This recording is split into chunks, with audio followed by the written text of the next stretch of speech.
Strong Enough merch is now available. Go to strongenoughpod.com and see all the things that you can get to show your strong enough pride, as well as remind people and yourself that you are strong enough and you are worth it. Welcome to the Strong Enough Podcast, where we talk about the challenges and celebrate the triumphs of people from all walks of life. I'm your host, Claudia. Today's guest is a fan favorite, and she is back for round, I don't even know. She's here to talk today about a new project she's working on that focuses on elder care and tells you how to get ready in case you have to be a caregiver for somebody else. Please help me welcome Staci B. Staci B, one of my very favorite people and one of the audience's very favorite people. I'm so excited to have you here with me today, and I want to say we had decided to record an episode, and I'm getting ready to have surgery in 2 days. It will be done by the time this episode airs, but I had canceled all recordings except for you and Jen DeBeers. So you two, I could not wait to talk to because you always bring me joy. You bring the audience joy. How the hell are you doing? I'm doing good. I've been dealing with some physical stuff of my own, but onward. My mom has always said, I'd rather be miserable out enjoying myself than at home being by myself. And I didn't understand that until this hip thing started, since I need a hip replacement and the pain that is, and et cetera, et cetera. But, there are some things that are more important. And what we're going to talk about today, for me, is more important. It just is. So I appreciate your changing your schedule around. Well, you are totally worth it. I totally get what you're saying, and pain is very humbling. I have learned that going through what each of us have been going through is a struggle and can be really, really difficult. We're going to talk about that in another episode. I am excited to share what you have going on. So I would love for you to tell the audience a little bit about your new project, your new baby, your new thing that you have going on that you are doing to make the world a better place. Well, it's all about caregiving because there are 350,000 people a month turning 65 in this country right now. That's the estimate for 2024. And that's insane. And part of what motivates me is being furious with the fact that people who are supposed to be in leadership positions have done almost nothing to prepare for this. Because you don't need to be Einstein or Faith Popcorn to understand that caregiving needs were going to explode. You add to that about 75% of the caregivers who are taking care of people 50 or over are women. That's not a big surprise, but that's a huge number. A huge number. I myself have been a caregiver for over 11 years. It is a role that is complex, to say the least. On the one hand, it's wonderful to be able to take care of somebody that you love. On the other hand, there are so many things that I wish I had known. And, I'm not naive enough to believe that I would have taken all of those to heart. But what I do know is they'd have planted seeds. Had somebody told me this before I began this journey, unfortunately, a lot of the time what happens is you're that frog in the proverbial pot of water that's room temperature when you get in. And the next thing you know, it's boiling around you and you're dying and suffocating and going, what happened? And that's the way it was for me. It was one little thing and then another little thing and then another little thing. And the next thing you know, it was a big thing. And then a couple little things and then another big thing. And especially if you're talking about an aging parent, which is very specifically what I'm dealing with. Yeah, it's a journey. It's a journey for which there's no manual. Right. And you are doing something about that. Maybe Yes. not creating a manual per se, but you are creating something that is going to give caregivers a better wheelhouse, a better toolbox to Right. deal with taking care of themselves. I want you to talk a little bit first about why it's important to take care of yourself and why it's not selfish to do that, particularly when you are a primary caregiver of someone else. Well, self-care is important no matter who you are. And all of the traditional reasons, like, the trite, put the mask on yourself before your baby in the airplane, all that kind of crap. But the real thing is, what do you want out of your life? Because caregiving changes your life. And as I said, when it happens to you gradually, the way it did with me, you don't even realize that all of a sudden you're not seeing your friends anymore and the way that you used to, and you're not sharing coffee, you're not doing any networking, you're because when you're by yourself and not specifically acting in that role, you're in freeze. You're in chronic freeze because your nervous system is so freaking shut down from being in survival mode that, and again, you don't even realize it. You're like, well, I'll just get on TikTok for a second. And an hour later, right? Or Instagram, or, I want to watch that first episode of that new show. And then 4 episodes later, you're going, I'm a little hungry. Maybe I need to get up and fix myself something to eat. So I think the primary question is, what do you want from your life? And you don't always get what you want, as Mick Jagger so infamously stated. But if you don't have an idea of what you want, how are you ever going to get it? So if you want to be able to, if you're married, go out on a date night twice a month, if you're used to going every week before you become a caregiver. Or if you're single and you want to be able to go bowling with your friends or go to the gym 5 days a week, whatever it is that you have decided for you is what's important, you need to know that. It is not selfish, because you know what happens when you don't do that?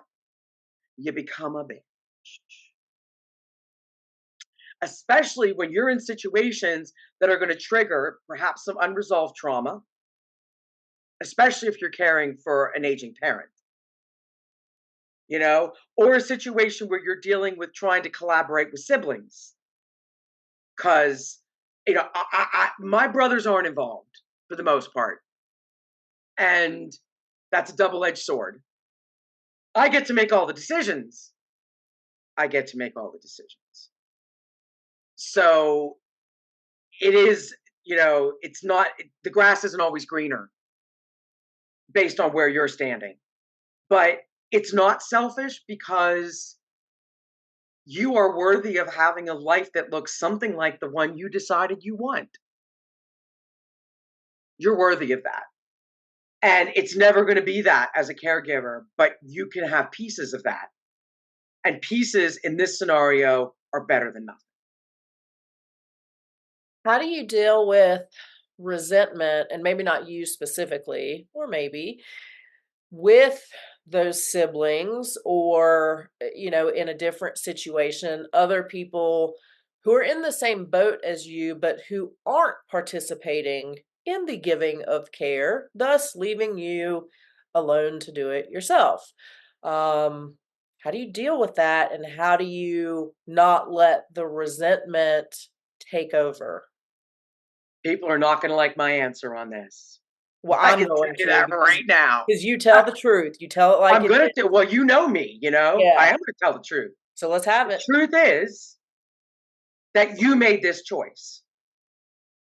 You made this choice to be a caregiver. And if you want to get pissed off at your brothers or sisters who made the choice not to do it, that's that's totally an option. Where's that going to get you?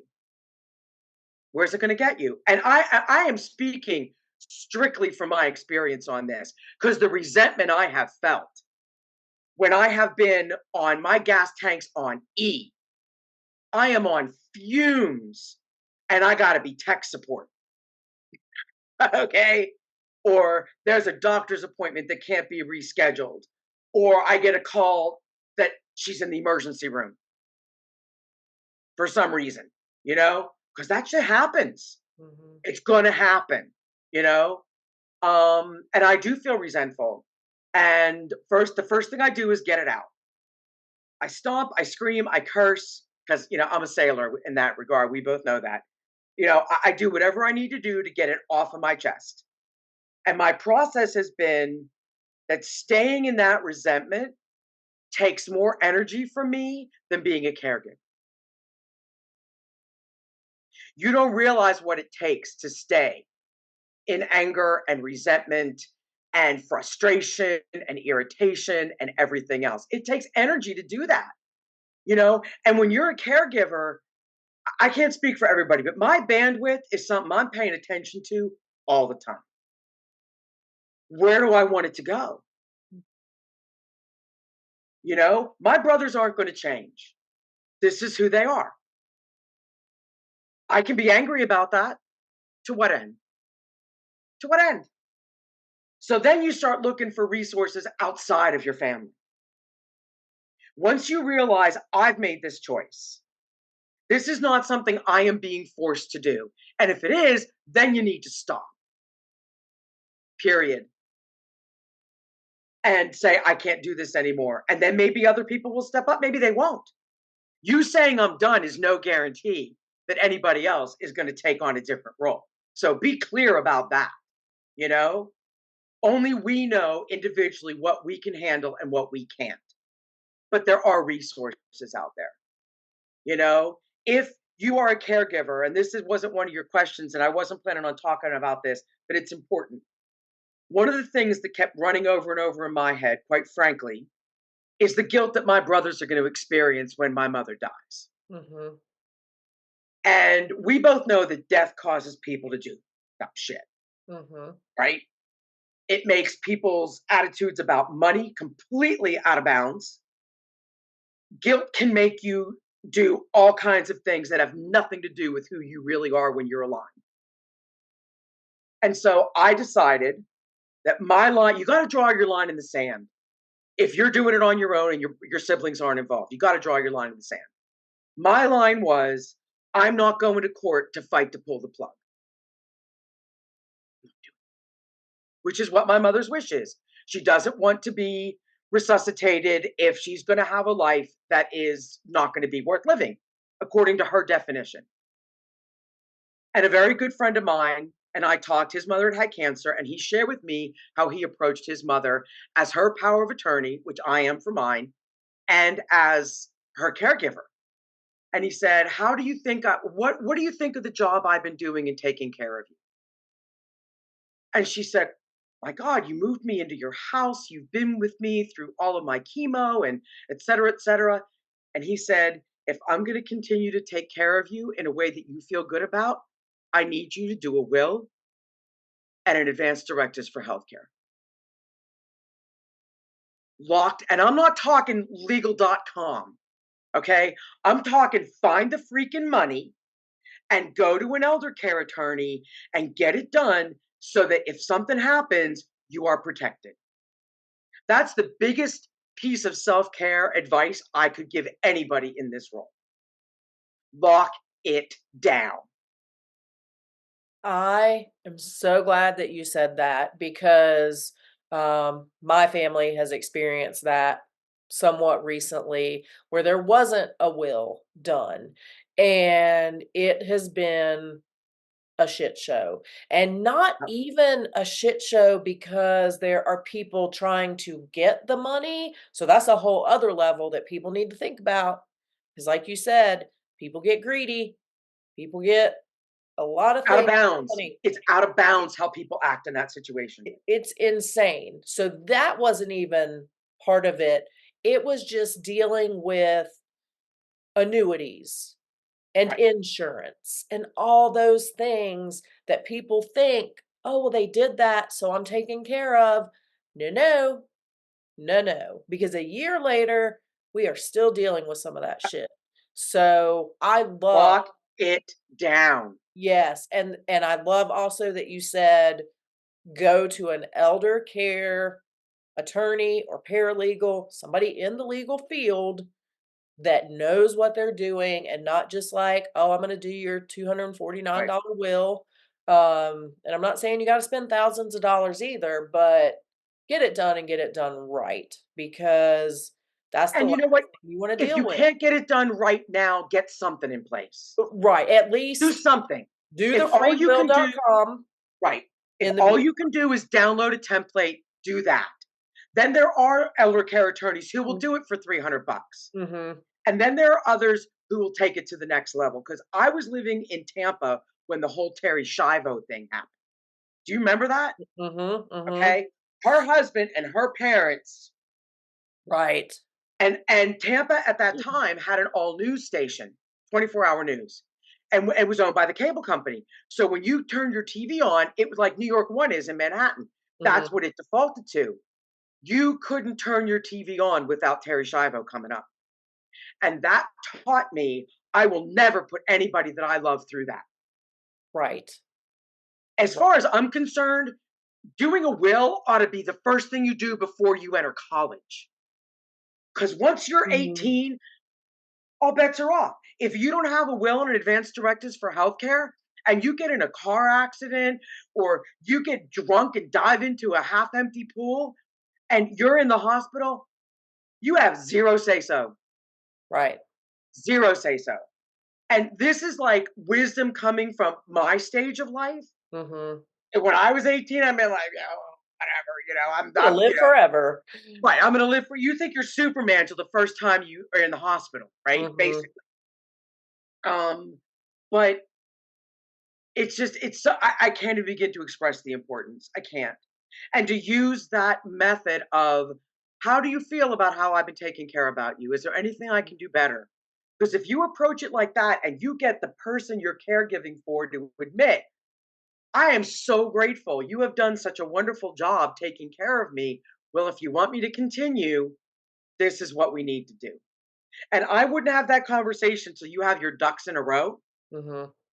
and you've already talked to an attorney or you know somebody, you've gotten a recommendation from a friend or next door or the Buy Nothing group, whatever it happens to be, you know who you're going to go see.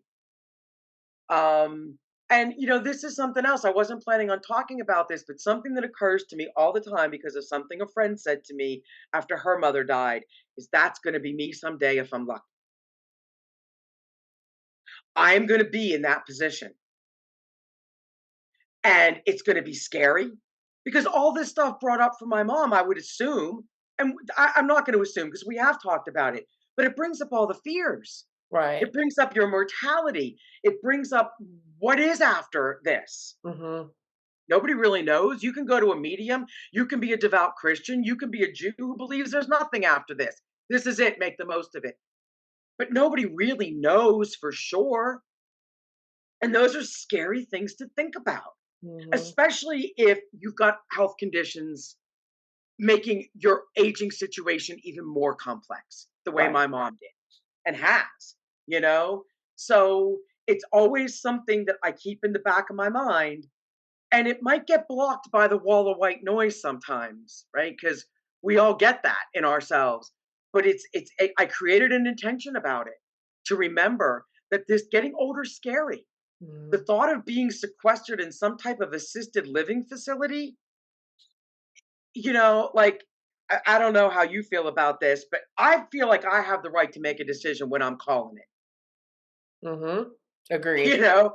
And there's a wonderful website called exitinternational.net, which is all about, Okay.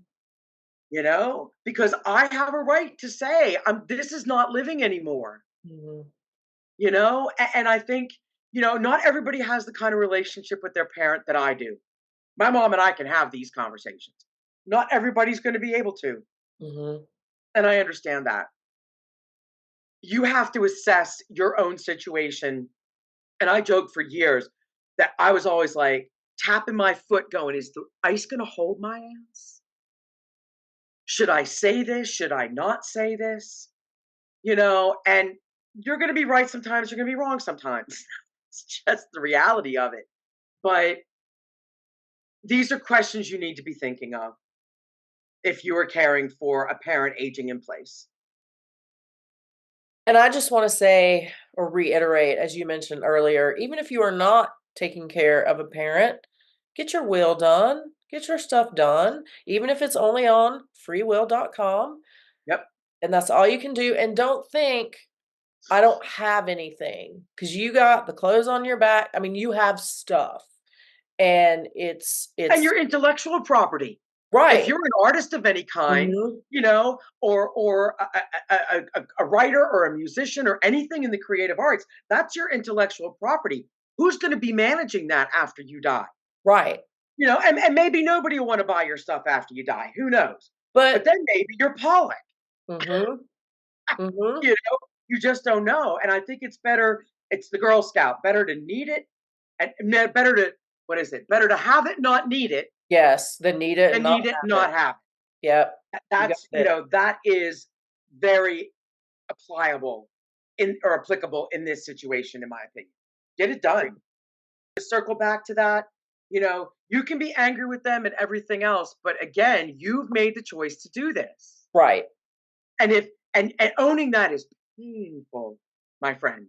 That is painful because it's so much easier to blame somebody Of for your course. misery, right? Mhm. Instead of looking in the mirror, because you know me all the time, the mirror is your forever and only best friend. Right. And when you can look in the mirror and go, yes, I've made this choice, I can continue down the road with this choice. I have the power to make a different choice.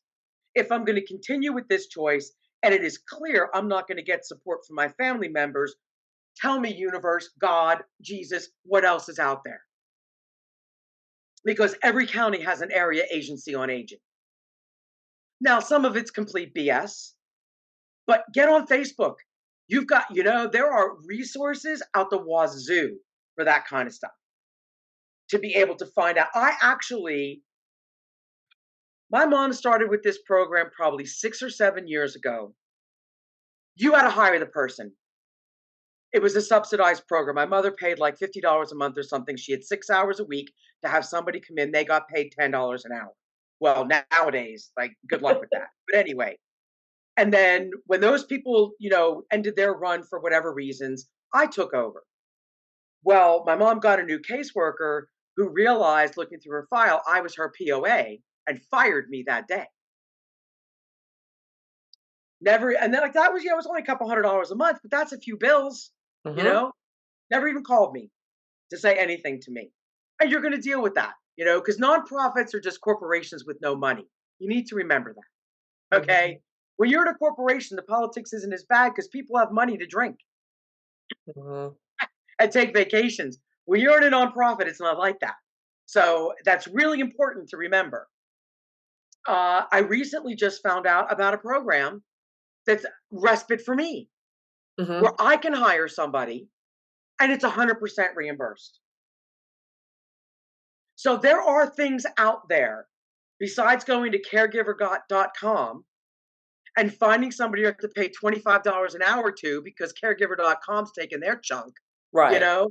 Um, so there are ways. There are ways. Just start asking the questions and the answers will come.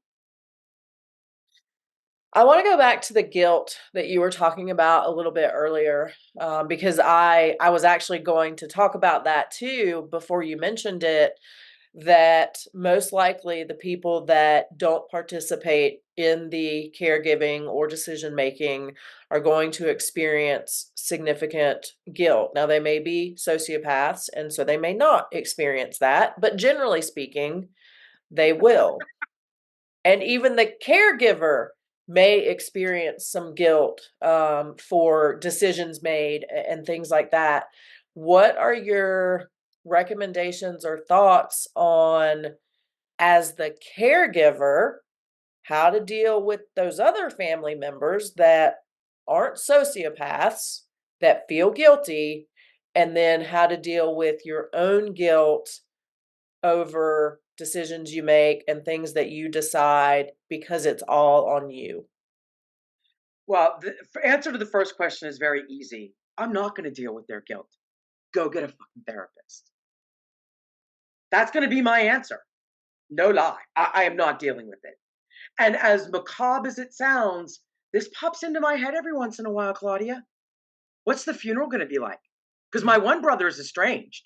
Right. Haven't spoken to him in years. You know, I've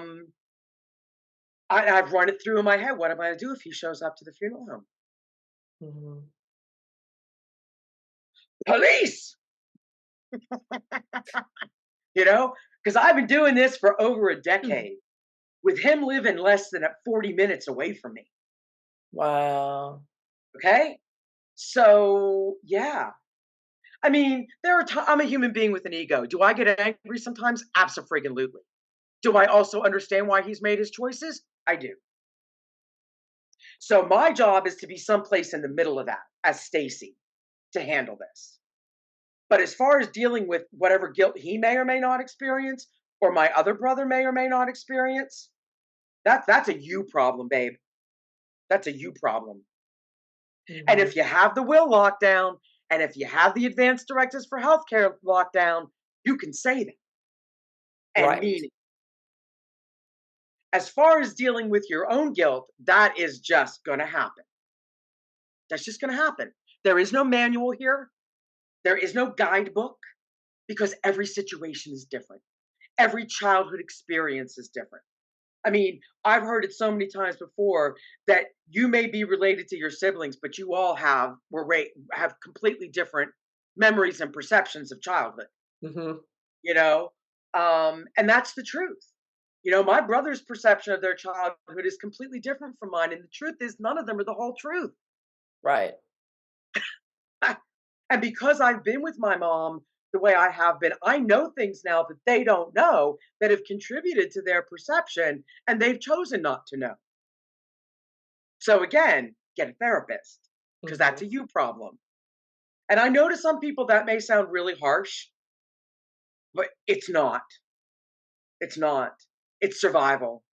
It's what I need to do to take care of me and to protect myself because when my mom dies, it's going to level me. Mm-hmm. And I don't need anybody else's BS on top of what I'm already going to be dealing with, you know? But as far as dealing with your own guilt goes, you're going to be doing a guilt tango on a regular basis. So the first piece of it is accept that because it's going to happen. God help you if you're a type A perfectionist the way you and I are, Mm-hmm. because good luck with that, sir. Okay. Um, it's going to be tough, but I don't know. Are you familiar with Byron Katie? I She don't think is so. I don't know what to call her. She's a teacher, probably more in the spiritual realm, but she has the 4 questions is what she's best known for. And so the 4 questions, when you're experiencing something that's not making you feel good inside, it's coming from a thought you're having. So say I told my mom no to something that she wanted to do. She wanted to go to the Dollar Tree today. And I said, no, I can't do it. And now I'm paralyzed with guilt. And the conversation, as you know, probably goes something like, it only would have taken you 90 minutes, Stacey. Mm-hmm. If you'd have just done what you needed to do and told her you'd be there at 3, you could be done with this instead of having this conversation in your head, yakety yak yak, blah, blah, blah. And so I did that for years before it finally occurred to me, well, this is coming from the thought that I should feel guilty about this. Mm-hmm. And Byron Katie's first question is that thought true? And you answer that question. Sometimes it's yes, sometimes it's no. The second question is it absolutely true? Sometimes you still say yes, because sometimes your ego has gotten such a hold on you that you can't answer it truthfully, which is no, it's not absolutely true. Now, how do you react when you believe it? That's the next question. So, who are you when you believe this thought? How do you feel? I feel crappy. I feel kind of paralyzed. I'm shutting down. I want to dissociate. I want to get on Netflix, which is then just going to make me feel worse because I said I didn't have the time to do it. And the final question is, who would you be without that thought? And 9 times out of 10 for me, the freedom I feel from just saying, what if I didn't believe that thought, is enough to go, I don't need to feel guilty.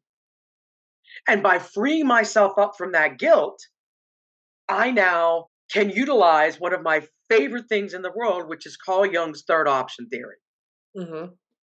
So it says most human beings, when presented with two choices, neither of which appeals to them, will choose one or the other rather than sitting in the discomfort of not knowing. Go to the Dollar Tree, don't go to the Dollar Tree. But if you can sit in the discomfort of not knowing, a third previously inconceivable option will present itself to you. That option is washed out by the white noise of guilt. So if you don't deal with that first, then you're stuck in the binary. I go, I don't go, I go, I don't go. But if you can do those four questions that Byron Katie came up with and get to a point where you say, you know what, it's not absolutely true. It's me telling myself what I should be doing, which I do on a regular basis, if I'm going to be honest. I'm going to get rid of the should. I needed to do this and this to take care of myself, et cetera, et cetera. Getting rid of the guilt opens up the door for that third option. So maybe I look at my calendar and go, today still doesn't work, but I could do Thursday morning. And then you call back and go, I know it's really important for you to get there. How's Thursday morning? Crisis averted, argument avoided. And that's what it takes. But it takes a level of awareness that needs to be cultivated. It's not a light switch. Mindfulness breeds awareness. And if you're not in a place in your life where you're willing to practice mindfulness, and I'm not talking about meditating 30 hours a day, I'm talking about putting it on your phone and checking in 7 times a day, the way you do if you're Muslim and you bow to Mecca and pray to check Mhm. in with yourself. What's going on right now? Google Calendar makes it really easy. Do it twice a day. Doesn't have to be 7 times a day. Start somewhere. Mhm. Make a practice of doing it at night before you go to sleep. Make it a practice in the morning. The self care journal that I wrote, and this isn't a plug, but this is something that I learned that I put in this book, is that you've got to check in with yourself and ask yourself, where's my energy gauge? Mhm. What am I capable of doing today? How do I feel physically, mentally, emotionally, and spiritually? What do I need in those four areas today in my life? And I'm working on a journal for caregivers. And I thought I could pretty much make a few tweaks to the original one, and I realized I can't. There are Mhm. other things that need to be included in this. So it's taking me longer than I had anticipated, but what else is new? Um, but you have to cultivate mindfulness. Check in with yourself, and not when you're furious. That's not the time to do it. Not when you're feeling that anger, resentment, guilt, all those negative, I don't want to say negative, but all those emotions that drain you. They don't feed your spirit, those emotions. You need to do it when you're in a relatively window of tolerance place. I'm not in fight and flight. I'm not in freeze. I'm in the middle. What's going on? Are you hungry? Do you need something to drink? Start with the basics. Mhm. Cultivate that mindfulness because that will breed awareness. And that's the kind of thing that'll let you say when you've gotten off the phone and feel like crap because you can't go to the Dollar Tree today, what do I do now? You're always so insightful, and you always have great answers. It's What work. It's Well, you're great work. It at it. takes work. What are some other things that caregivers don't think about before they start taking care of somebody else that can really affect them? Things that just come out of nowhere. So what are some things that you can share that people can be on the lookout for? Well, first of all, I know that a lot of your listeners are on some type of self-discovery journey. Mhm. So they've either been to therapy or they've practiced Byron Katie stuff or whoever they happen to use as a teacher. And so I'm going to go out on a limb and guess that a lot of them have done boundary work, right? Need This to. this is my boundary. Well, when you're a caregiver, that line moves. It moves all the time. And one of the really detrimental things that can occur because of that is setting yourself up to feel like crap because you want to keep your firm boundary.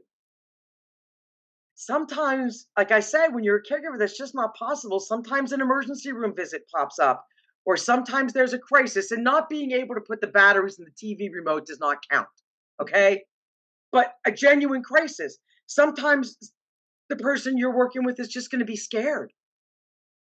Because something we don't talk about enough is the level of emotional labor, especially if you're a woman.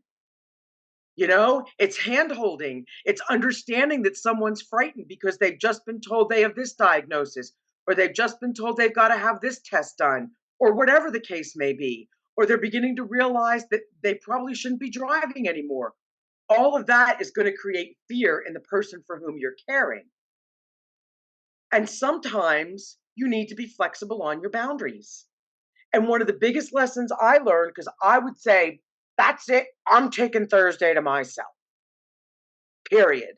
And then you know what happened. Mhm. The ER visit on Thursday. Absolutely. And it's a setup. Mhm. So what I said to you earlier, my motto is we'll see. We'll see. I even made a t-shirt for myself at T Public that says we'll see. And I walk around wearing it. Because you just don't know when you're a caregiver. It's like being a parent Mhm. in so many ways. I mean, I realized early on that my relationship with my mother had morphed into a very odd hybrid of a parent-child role reversal and a parent. I'm sorry, and a marriage Mhm. because my mother is single. So I know things that a partner would only know. Mhm. And I'm not her parent. Right. So, and that brings me to the next point is so to put a pin in that, we'll see is your best thing. Keep your boundaries where you can, but don't set yourself up the way I did by saying this is cast in stone, because very little is cast in stone when you're in this role. There's a fine line between enabling and agency Mhm. because, and this just happened last week, so it's fresh on my mind.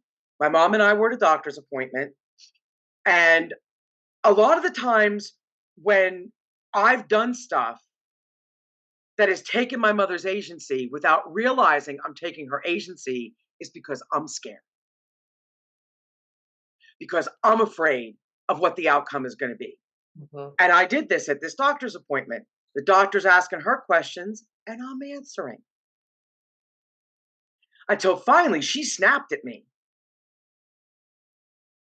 And the last thing I want to get into is nervous system regulation. Had I not been working the way I have to keep my nervous system regulated, that would have ended very differently than the Mhm. way it did. Because in that moment, because I was not in survival mode of any kind, I said, you know what? She's right. And I apologized because I was taking her agency. And that enables her to be more dependent on me, Mhm. which is not the objective.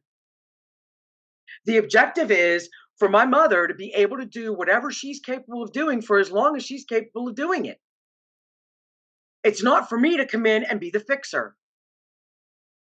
And that is a very easy default to acquire when you're a caregiver.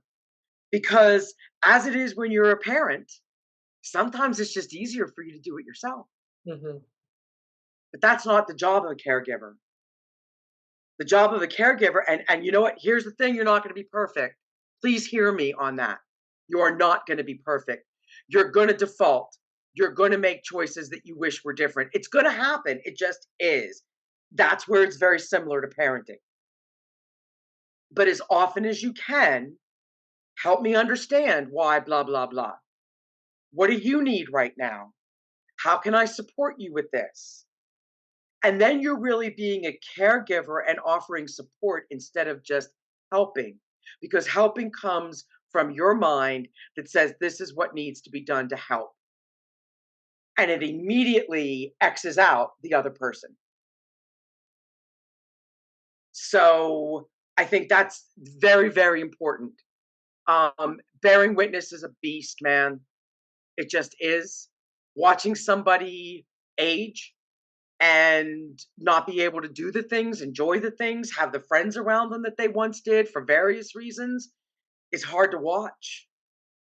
It's hard to watch. And I cannot stress enough the importance of finding somebody else in a caregiving role that you can speak with because then you have a shorthand. I mean, I joke with my best friend Rita all the time. I'd be wearing orange or at the bottom of the Monongahela River if it weren't for her. She took care of two mothers. Mm. First her biological mother, then her adoptive mother, through to their transitions. If it weren't for her reminding me of some of this stuff, I would not be able to be here talking about it. It's that important to have somebody else. If it's a therapist, it's a therapist, but or if you're the kind of person that can deal with a caregiver support group, do that. I'm not a joiner. It's not my personality. But if it works for you, by all means do it. By all means. Um so yeah, because it's gonna hurt. It's gonna hurt and it's gonna be very difficult. And that's just the reality of it.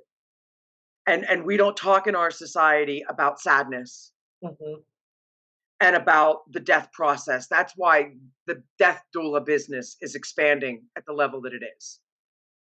It's hard. It's hard, and I'm not going to sugarcoat it. And I'm not going to write articles like some of these other people that just, put a unicorn grin on it and a ice cream covered path because that is not it. It's hard. It's hard and it's emotional, and you need to have an outlet for your emotions that drain you. And you need to be willing to give yourself the space and grace to feel them, or else they pile up like a tiramisu. Mhm. And then it's going to leak out at some point and it's not going to be pretty, you know? And it's not gonna taste good like tiramisu. Nope, will not taste good. And when you're in a position like that, and this leads into the last thing is nervous system regulation. When you're in that place, you're out of your what they call the window of tolerance, which is your ability to handle stressors in a way that doesn't hurt anybody, including yourself. Mhm. When you're on the one end in hypoarousal, you're in freeze, or you're in hyperarousal and you're fleeing or Mhm. fighting. And I'm not talking a physical fight. I'm not talking actually running away. I'm talking shutting down, not listening. You know, I'm talking saying something is going to facilitate an argument. If you took 2 seconds, because you're not enough in a place where your nervous system is regulated sufficiently to be able to take a breath before you speak. And so I just finished today. And for those who don't know about nervous system regulation, although I'm pretty sure we've talked about this on the show before, I know Mhm. you've probably had other guests, but it's just about the body keeps the score, as Dr. Besser van der Kolk says. And you cannot handle that with your mind. You have to handle it through your body and specifically through your nervous system, because that's what regulates your parasympathetic nervous system, which controls your heart rate and your breathing and your digestion. If you notice that, your digestion, you're having some GI issues, or you're getting headaches, those are signs that you are not within your window of tolerance. And every caregiver, in my opinion, would benefit from having a nervous system regulation practice. It doesn't need to take 3 hours a day. I do 5 minutes in the morning. I have 5 different neuro drills I do that help keep my nervous system. And believe me, there are days when I do it twice or 3 times. There are days when I'm driving in the car and I'm doing something that's safe to do while I'm driving, while I'm on my way to wherever I'm going. It's critical. It's critical because it leads to disease. Mhm. That's just the truth. It's going to lead to the breakdown of your body eventually. It's going to lead to your organs not functioning the way you need them to. It's going to lead to you doing emotional eating or using too much alcohol or some type of drug or working out too much at the gym. That's just as much of a drug, you know? And so, again, it's so hard when you're the frog in the pot of lukewarm water and all of a sudden it's boiling around you and you keep saying it's going to get better, it's going to get better. Because then you get trapped in that hope nope loop. Mhm. I hope it gets better. I hope it gets better. It doesn't really seem to be getting better. Maybe it'll get better. Oh, it's really not getting better. Crap. Now what? You know? And as humans, we go through that in multiple areas in our lives, but it's especially important to become aware of that pattern in your life as a caregiver because it contributes to the dysregulation of your nervous system. So I have actually put up a nervous system regulation wiki on my website, and I have used everything that's up there: books, courses, videos, meditation stuff, all different kinds of things that people can find on my website. There's no charge for it. Um, because again, we had talked a little bit before we came on the show about, all of this goes back to capitalism. Because if we did not live in a society where capitalism was the ruling entity, we would have systems in place to take care of people who are aging like they do in Switzerland. It is not a child's responsibility in the country of Switzerland to take care of their parents. There is established housing where people go at a certain age, and it's transitionary. Like a lot of the senior communities are. Hmm. They're affiliated with the senior living community. So if you're there for a couple years and you end up needing more help, then you can transition into the other facility. Um, Capitalism at the level that we have it in the United States has prevented that. And I think the only answer to this is going to be mutual aid. Hmm. The only answer to this is going to be collaborating. I have an idea to do a caregiver respite exchange because, especially if you're dealing with an aging parent, your mother's not going to push my buttons. Right. My mother's not going to push your buttons. So you come take her to the Dollar Tree, and I'll take your mom to Albertsons or whatever, and we both get a relief because you and my mom can have a fabulous conversation and really enjoy the time you spend together. And maybe I can have a fabulous conversation with your mom and enjoy the time we spend together. But that's something I'm working toward. I haven't quite understood what all of that's going to look like. But again, 350,000 people a month turning 65. And what was a primary motivator for me in doing this is elder care is going to explode. Hmm. It's going to explode. Because you tell me how many people, what percentage of people who end up being caregivers to aging parents don't have unresolved childhood trauma? Raise your hand.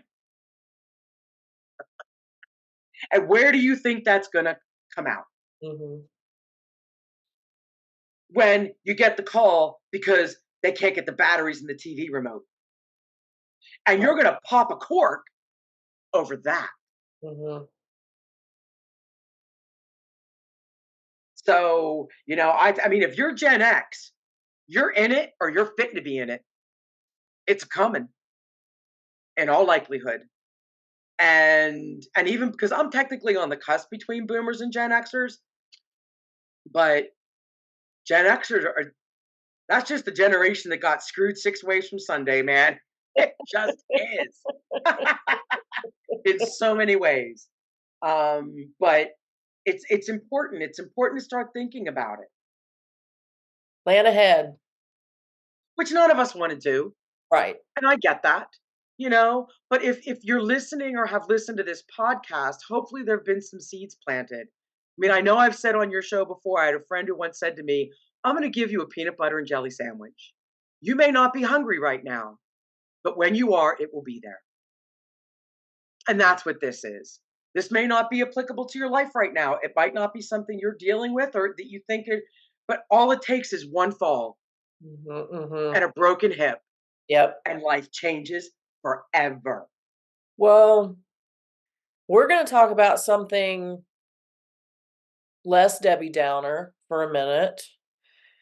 We're going to talk about tattoos. And we've had so many conversations that I don't know what tattoo stories you have left because you have had some bangers of tattoo stories.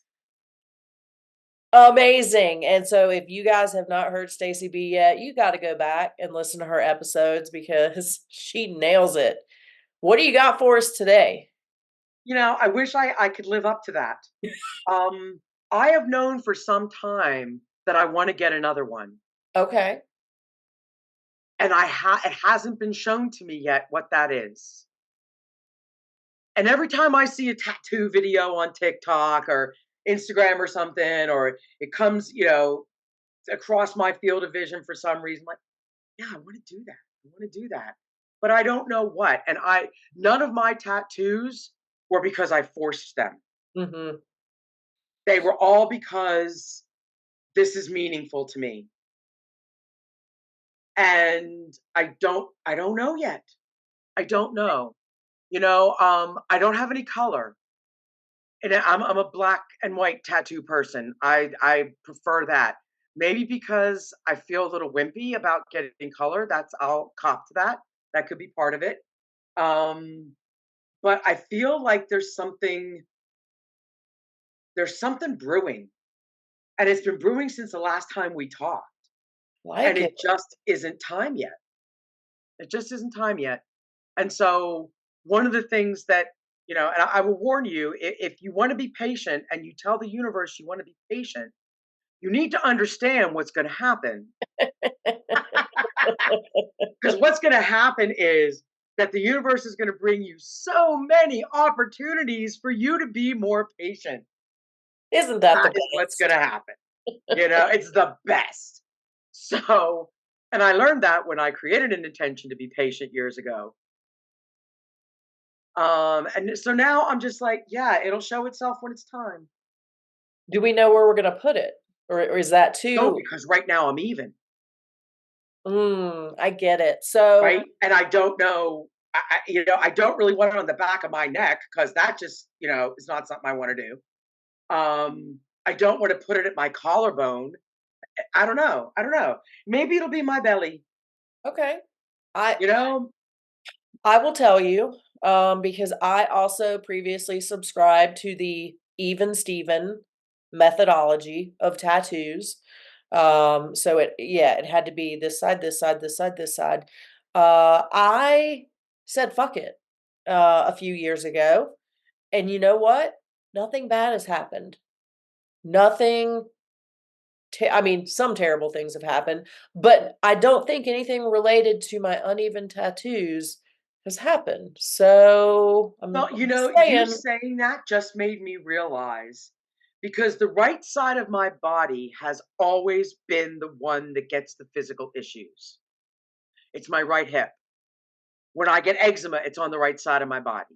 hmm And I think this is just my theory. I think it's because the left side of the brain controls the right side of the body, which is the logic and that's what I've relied on for most of my life to see me through. It's what has gotten me through survival mode. And I've spent the last probably 10 to 12 years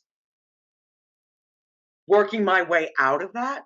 hmm So to put something on my right side that would be supportive and gentle and comforting to the left side of my brain that has pulled more than its weight hmm my whole life could be really interesting. I would love to see that happen. Yeah. So, yeah, we planted those seeds. We'll see what Yeah. So happens. let's see what happens. Yeah.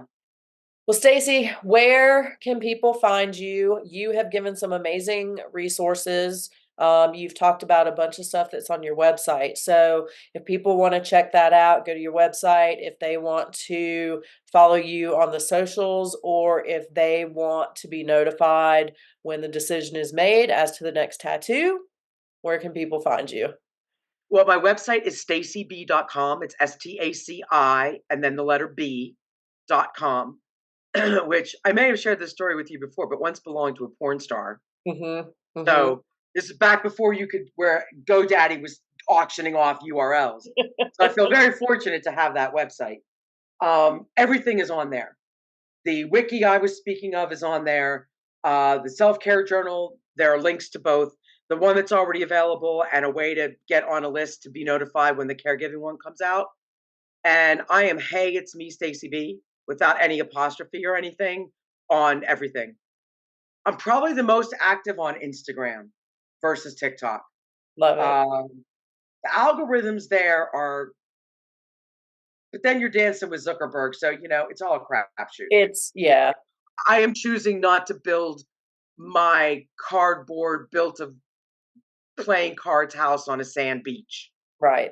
Because to me, that's what it is to build your kingdom on TikTok or Instagram, because it could be taken away from you in a heartbeat. In an instant. Absolutely. So, but I'm definitely more active on Instagram than I am on TikTok, but there's still stuff. Awesome. Well, Staci, as usual, you have been amazing. I love you so very much. Thank you so much for spending some time with me today, and I'll see you again soon. Absolutely. I love you too, and thank you for having me.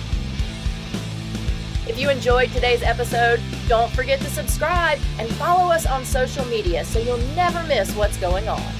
Remember, until next week, you are strong enough, you are worth it.